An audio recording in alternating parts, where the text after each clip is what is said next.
வணக்கம் நண்பர்களே. இன்று எங்களுடைய தலைவர் திமுக தலைவர் ஒரு மிகப்பெரிய ஒரு சாதனையை பண்ணியிருக்காரு. அது என்னன்னு பார்த்தா எதிர்கட்சிக்காரங்களாம் கூட வியந்து பாராட்டும் விதமா அந்த நிகழ்ச்சி நடந்திருக்கு. அதாவது இந்த சட்டமன்ற தேர்தல் தோல்வி அடைஞ்ச உடனே அடுத்த செகண்டே காங்கிரஸ்காரங்க தாவேகா வெற்றி என்று அறிவித்த அடுத்த நாளே திமுக தலைவர்கிட்ட கூட சொல்லாமல் 20 ஆண்டு கால கூட்டணி நட்பை பிடித்துக் கொண்டு முதுகுல குத்திட்டு போய் தாவேகா கூட கூட்டணி வச்சுக்கிட்டாங்க. 1.5 மாசம் தான் ஆகுது. ஆனா எங்க தலைவர் இன்னைக்கு ராகுல் காந்தி அவர்களுக்கு பிறந்த நாள்.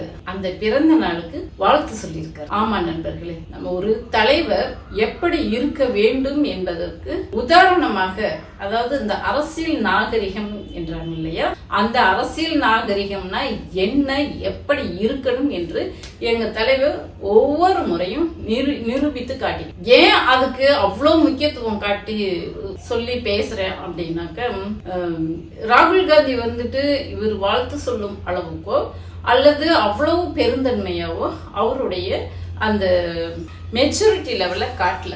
இந்த அது மட்டும் இல்ல, அவர் வந்துட்டு ஏன் 20 ஆண்டு காலமாக காங்கிரஸ் கட்சியோட நல்லது கெட்டது சோகமான நேரங்கள்லாம் உடன் இருந்திருக்கும். ஆனா அதையெல்லாம் ஒரே செகண்ட்ல அவங்களுக்கு ஒரு சந்தர்ப்பம் கிடைச்சது. அது சந்தர்ப்பவாத அரசியல் என்று தான் சொல்ல வேண்டியது. அவங்களுக்கு வந்துட்டு ஒரு சந்தர்ப்பம் கிடைச்சது, அவங்களுக்கு அமைச்சரவையில இடம் கிடைக்குது என்பதற்காக சொல்லாம 20 ஆண்டுகள நட்பு உடனே எப்படிங்கிற நிமிஷத்துல முறிச்சிட்டு போயிட்டாங்க. அது எங்க தலைவர் பெருசா ஆனாலும் எங்களுக்கு அந்த காயங்கள் இருந்தாலும் இன்னைக்கு கூட முகநூல்ல எல்லாருமே விமர்சிச்சிட்டு இருக்காங்க. தலைவரே இந்த நாகரிக அரசியலால தான் நம்ம தோத்து போனோம், இனிமே இந்த நாகரிக அரசியல் வேண்டாம் என்று சொல்லி பெரும்பான்மையான விமர்சனம் பண்ணி திமுக தொண்டர்களே எழுதிட்டு இருக்காங்க.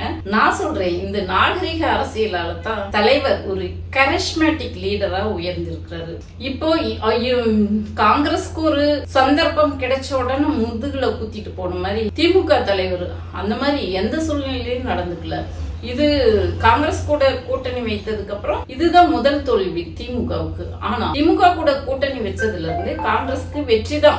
2024 தேர்தலையும் சரி, அதுக்கு முன்னாடி 2019 தேர்தலையும் சரி, இப்ப இது 2 திமுக தலைவராக சந்தித்த அனைத்து தேர்தல்களையும் வெற்றி தான் பெற்றிருக்கிறார். 2026 தவிர்த்து திமுக வெற்றியோடு சேர்த்து காங்கிரசும் வெற்றி பெற்றிருக்குது.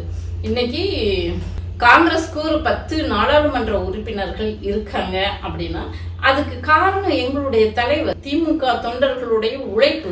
அந்த உழைப்பை வச்சுக்கிட்டு திமுகவுக்கு ஒரு சந்தர்ப்பம் கிடைச்சது. 2024 மோடி அவர்களுடைய அரசாங்கம் தொங்கு பார்லிமெண்டா அமைஞ்சது. அப்ப அவங்களுக்கு அறுதி பெரும்பான்மை கிடைக்கல. ஆனா அவங்க வந்துட்டு நிதிஷ்குமார், அன்றைய பீகார் முதல்வர் நிதிஷ்குமார் கிட்டையும் சந்திரபாபு நாயுடு, ஆந்திர பிரதேசோட முதல்வர் சந்திரபாபு நாயுடு அவர்களுடைய ஆதரவோடையும் கூட்டணி அமைச்சாங்க. திமுக தலைவர் நினைச்சிருந்தாக்க அந்த அமைச்சரவையில பங்கேற்கணும்னு நினைத்திருந்தா ஓடோடி போய் அவரும் ஆதரவு கிடைச்சிட்டு இன்னரைக்கும் திமுகவோட எம்பிக்கள் அமைச்சர்களாக இருந்திருப்பாங்க. ஆனா திமுக தலைவருக்கு அதிகாரம் என்பதை விட, அமைச்சரவையில பங்கு என்பதை விட கொள்கைதான் முக்கியம் என்று சொல்லி கொள்கைக்காக உறுதியா நின்னார். அந்த உறுதிப்பாடு ராகுல் காந்தி கிட்ட இல்ல. இன்னைக்கு வந்துட்டு ராகுல் காந்தி இதோட 2வது முறையா அறிக்கை விடுறாரு. அதாவது அரசியலமைப்பை காப்பாற்ற ஒன்றிணைவோம், இந்திய கூட்டணியில் இணைந்து செயல்படுவோம் என்று சொல்லி இன்னைக்கு எங்க தலைவர் பிறந்த நாள் வாழ்த்து சொன்ன உடனே நன்றி சொல்லிட்டு நீங்க இந்திய கூட்டணியில இணைந்து செயல்படுங்க அப்படின்னு சொல்றாரு. இது எப்படி தெரியுமா இருக்கு? மாநில கட்சிகள்லாம் எங்க தேவைக்கு நாங்க பயன்படுத்திக்குவோம், உங்க கூட நாங்க ஒற்றுமையா இருக்கணும்னு அவசியம் இல்லை. இந்த கட்சியை இன்னைக்கு உடைப்போம், நாளைக்கு அந்த கட்சியில போய் சேருவோம், எங்களுக்கு உங்களை பத்தியோட நலன் எங்களுக்கு முக்கியம் இல்ல, நான் பிரதமர் ஆகணும், அதுக்கு மட்டும் நீங்க ஆதரவு கொடுக்கணும் அப்படின்னு எவ்வளவு ஒரு சுயநலத்தோட ஒரு பிரதமர் வேட்பாளராக இருக்கக்கூடியவர் பேசுறாரு. இந்த பெரியண்ணன் போக்கு தான் காங்கிரஸ் கட்சியோட தோல்விக்கும் பிஜேபியோட வெற்றிக்கும் காரணமாக இருக்கு. இன்னும் ராகுல் காந்திக்கு இந்த சந்தர்ப்பவாத அரசியல் குறித்து கொஞ்சம் கூட வெக்கமோ அவமானமோ கூச்சமோ இல்லாம திமுக தலைவரை கூட்டணிக்கு வாங்க அப்படின்னு சொல்லி கூப்பிட்டு இருக்காரு. ஏன் அவர் மட்டுமா கூப்பிடுறாரு? ப. சிதம்பரம் கூப்பிடுறாங்க, ஜோதிமணி கூப்பிடுறாங்க. வெக்கமா இல்லையா உங்களுக்கு எல்லாம்? இந்த ஓடி போனீங்களே, முதுகுல குத்திட்டு ஓடி போனீங்களே, எங்களுக்கு ஒரு சந்தர்ப்பம் கிடைக்கும் போது கொள்கைதான் முக்கியம்னு நாங்க இருந்தோம். இன்னைக்கு வந்துட்டு தாவேக்காவையும் கூப்பிடுறீங்க, திமுகவையும் கூப்பிடுறீங்க. அது எப்படி தாவேக்கா இருக்கிற இடத்துல திமுக இருக்கும்? சரி, அப்படியே கூப்பிடுறீங்க. நீங்க எங்களுக்கு உண்மையா இருந்தீங்களா, உறுதியா இருந்தீங்களா? எப்படி கூச்சம் இல்லாம எல்லாரும் கூப்பிடுறீங்க? இதெல்லாம் இவங்கெல்லாம் பண்றத பார்த்தாச்சு, இதெல்லாம் ஒரு கட்சியா?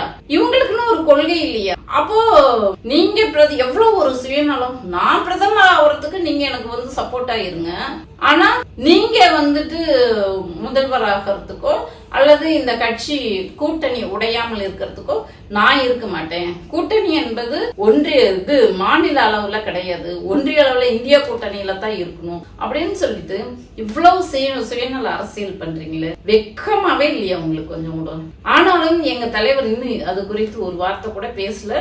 அவர் என்ன அப்பயே அறிக்கை விட்டுட்டார், மக்கள் நலன் வரும்போது, மக்களுக்கு ஏதாவது பிரச்சனை வரும்போது கண்டிப்பா நாங்க குரல் கொடுப்போம் என்று சொல்லி அப்பயே அறிக்கை விட்டுட்டாரு. அது எங்க தலைவர் சொன்ன மாதிரி கண்டிப்பா பார்லிமெண்ட்ல மக்கள் பிரச்சனைக்காக திமுக குரல் கொடுப்போம். சரி, நம்ம பிறந்த நாள் வாழ்த்து பத்தி சொன்னோம். இன்று ஒரு தொண்டர், சாதாரண திமுக தொண்டர், சமூக ஊடகங்கள்ல செயல்படக்கூடியவர், அவரும் வந்துட்டு தலைவரே எனக்கும் இன்னைக்கு பிறந்த நாள், எனக்கும் வாழ்த்து சொல்லுங்க தலைவரே அப்படின்னு சொல்லிட்டு போட்டிருந்தாரு. பாருங்களேன், நான் காட்டுறேன் பாருங்களேன், வாழ்த்து சொல்லி கேட்டிருந்தாரு. உடனே எங்க தலைவர் வந்து அவரை டேக் பண்ணி அவருக்கும் பிறந்த நாள் வாழ்த்து சொல்லி இருக்காரு. உண்மையிலேயே அப்படியே பெருமையா இருக்கு எங்க தலைவரை நினைச்சா. இப்படிப்பட்ட தலைவர் கீழே நான் இந்த வார்த்தையை பலமுறை சொல்லியிருக்கேன். இந்த கட்சியில இயங்குறன்றதுக்காகவே நான் பெருமையா நினைக்கிறேன்னு பலமுறை காணொலியில சொல்லியிருக்கேன். அப்போ ஒரு தேசிய தலைவராக இருக்கக்கூடிய ராகுல் காந்திக்கும் வாழ்த்து சொல்றாரு. சாதாரண ஒரு எளிய தொண்டன் எனக்கு வாழ்த்து சொல்லுங்க தலைவர்னா அந்த தொண்டனுக்கும் வாழ்த்து சொல்றாரு.